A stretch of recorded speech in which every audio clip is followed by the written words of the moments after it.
Come on.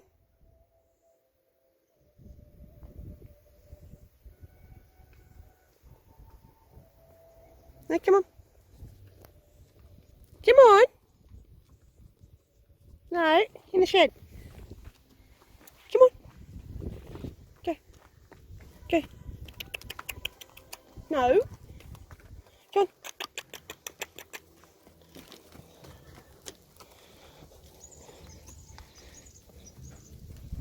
Charlie. Down to the shed. Go on. No, not in the shed. Come on. Come on. Come on. Go. In the shed. Come on.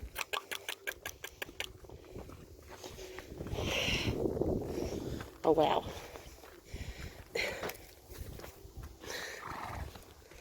Come on, in the shed. So I eventually got them in the shed. It took me a couple of minutes. They were most insistent they wanted to eat the hay that was outside. But anyway, here they are. That's Charlie.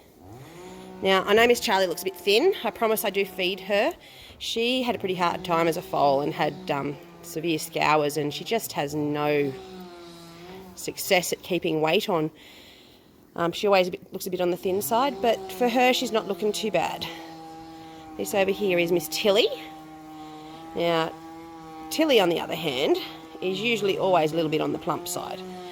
And then this old fella down here, I'm surprised he's still alive, actually. He is my first original ram, so he is old. I didn't think he'd make it through last winter, but he did. So anyway, he doesn't stray far from here. He usually hangs around the shed because he knows he gets a regular feed if he stays. A few other sheep around, but that's all we've got up here at the moment. They'll come up eventually. And the alpacas, I don't know where the alpacas are. I haven't seen them yet, but I'll try and find them. I think the alpacas might be out here in the yards waiting for their food. So, yep, there they are.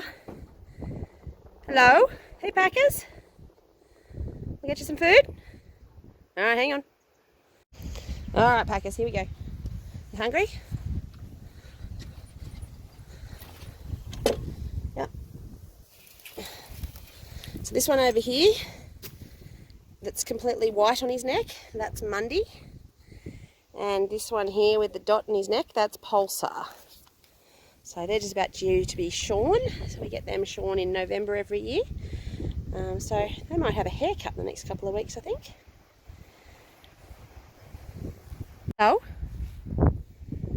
Yeah? Hello, Pulsar.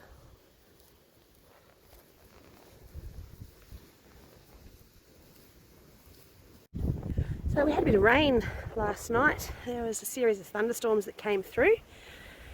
So I just thought I'd have a bit of a look and see how much rain we managed to get. So, have a look. Oh. Might have to put the phone down for a second, hang on. Magic number is 25 millimetres. So that's a nice drop. Anyway, we can probably do with it, as you can see. She's still pretty dry out here. So I'm up at the hut, so that up there, that's the hill that we shot from last week. Go up there in a little while and have a look at how my wood ash is going and see if it's distributed amongst the bitty bush where I put it. But my task for today,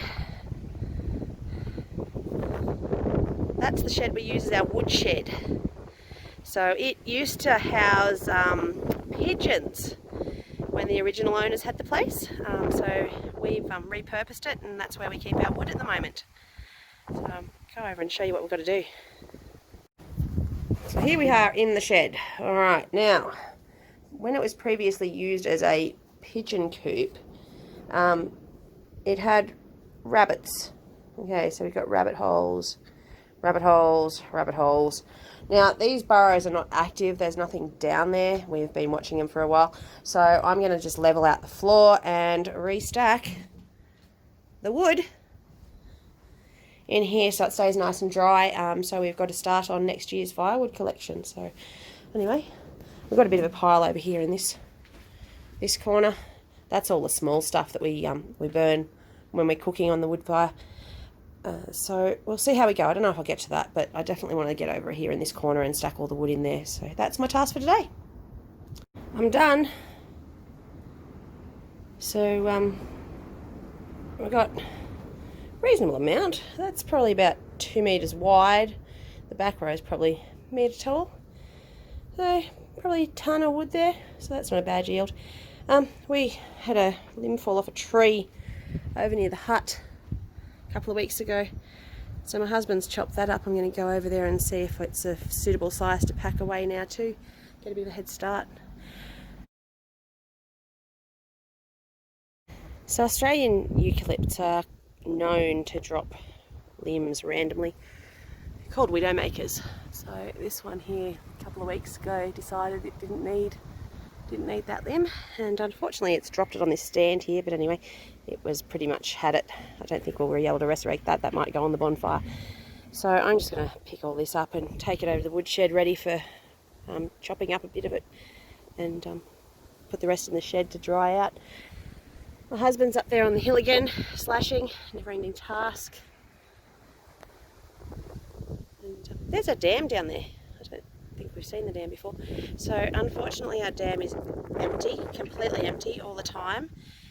So the previous owners of this place lived in the city and didn't come out very much, and they let the feral animals and noxious weeds run rampant. So we have a empty dam because the blackberries grew up on the wall of it, and then the rabbits moved in and dug through the dam wall, and now all we have is mud when it rains. So we're going to get that dug out, but we've been quoted about 10 grand to get the equipment out here and to dig it out. So that's a couple of years down the track before we can get that done.